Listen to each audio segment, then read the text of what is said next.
আসসালামু আলাইকুম, আপনারা সবাই কেমন আছেন? আজ নিয়ে চলে আসলাম নতুন আরেকটা ভিডিও। আটা দিয়ে কীভাবে মানে ওটা বানানোর জন্য। এখানে আমি নিয়ে নিয়েছি এই বাটির আন্দাজে 2 বাটি আটা নিয়ে নিব।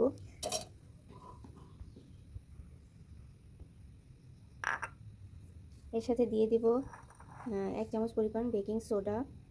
তার সাথে দিয়ে দিব 1 কাপের বেশি গুঁড়ো দুধ। এখন আমি এগুলা লিকুইড দুধ দিয়ে অল্প অল্প দুধ দিয়ে মথে নিব, একটা নরম একটা ডো বানাবো। এখানে আমি লিকুইড দুধ দিয়ে অল্প অল্প করে মেখে নিব। সো বন্ধুরা, আমার এখানে ডোটা রেডি হয়ে গেছে। ডোটা এরকম স্টিকি থাকবে। এখন আমি রেস্টে রেখে দিব 5 মিনিট। ফিরছি আমরা 5 মিনিট। আমার এখানে আটা রেস্ট নেওয়া হয়ে গেছে 5 মিনিট পরে। এখন এখান থেকে আমি ছোটো ছোটো লেচি কেটে মিষ্টি শেপ দিয়ে নিব। ভালো করে ময়ান করে নিব যেন উপরে কোনো ফাটা দাগ না থাকে। সো বন্ধুরা, আমি এইভাবে মিষ্টিগুলো বানিয়ে ফেলবো। সো বন্ধুরা, এখানে আমার মিষ্টিগুলো বানানো হয়ে গেছে। এখন আমি চলে যাব ভাজার জন্য। বন্ধুরা, এখানে আমি মিডিয়াম টু হাই হিটে তেলটা গরম করে নিচ্ছি। এখানে আমি মিষ্টিগুলো আবার একটু হাতে রোল করে এখানে দিয়ে দিব। এখানে হালকা বুদবুদ হিট হয়, এরকম গরম থাকলেই হবে। বন্ধুরা, এখানে আমি একটা একটা মিষ্টিগুলো দিয়ে দিচ্ছি আর কড়াইটা দিয়ে আস্তে আস্তে ঘুরিয়ে ঘুরিয়ে নেড়ে নেব।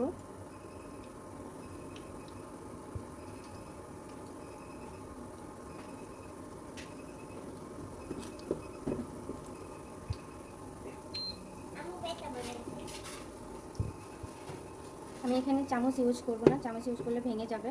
তো আমি এভাবে কড়াইটা নেড়ে দিব। বন্ধুরা, এভাবে আমি অল্প আছে মিষ্টিগুলো লাল করে ভেজে নিব। আমার 2-1টা মিষ্টি ফেটে গেছে, আমি ভালো করে ময়ান করতে পারি না আমার বাচ্চার জন্য। বন্ধুরা, এখানে আমার মিষ্টিগুলো লাল লাল করে ভেজে নেওয়া হয়ে গেছে। এখন আমি একে একে তুলে ফেলবো। বন্ধুরা, এখানে আমি একটা মিষ্টি ভেঙে দেখালাম, ভিতরে কি সুন্দর কুক হয়ে গেছে। এখন আমি এটার জন্য শিরাটা রেডি করে নিই। এখানে আমি 1 বাটি চিনি নিয়েছি। এই বাটি মেপেই আমি 2 বাটি পানি দিয়ে দিব। বন্ধুরা, এখানে আমি শিরাটা 1 বলক নিয়ে আসবো, চিনিটা গলা অবধি অপেক্ষা করব। এখানে আমি 2টো এলাচ দিয়ে দিব, মুখটা একটু ফাটিয়ে। এখানে আমি 1 টুকরো দারচিনি আর 2টো এলাচ দিয়ে দিব। আমার দারচিনির ফ্লেভারটা ভালো লাগে, কারো যদি ভালো না লাগে স্কিপ করতে পারেন। আমার এখানে শিরাটা জাল প্রায় হয়ে গেছে। এখন আমি মিষ্টিগুলো দিয়ে দিব এর সাথে। বন্ধুরা, এখানে আমি 2-3টা মিষ্টি সাদা রেখেছিলাম, ওটা স্কিপ হয়ে গেছে। এখন আমি এগুলো 2 মিনিট জাল করে নিব লো হিটে। ফিরছি 2 মিনিট পর। বন্ধুরা, এখানে আমার মিষ্টিগুলো 2 মিনিট জাল করা হয়ে গেছে। এখন আমি বন্ধ করে দিব। এখন আমি এটা রেস্টে রেখে দিব আধা ঘন্টা, ঢেকে রেখে দিব। ফিরছি আধা ঘন্টা পর। এখানে আমার মিষ্টিগুলো আধা ঘন্টা পরে আমি সার্ভ করে নিয়ে আসছি। এখানে আমি 3 রকম করে বানিয়ে ফেলছি একসাথে। এখানে আমি সাদাও করেছি, লালও করেছি, গোল করেছি, লম্বাও করেছি। এখন আমি কেটে দেখাবো। দেখুন বন্ধুরা, ভিতরে কি সফট হয়েছে।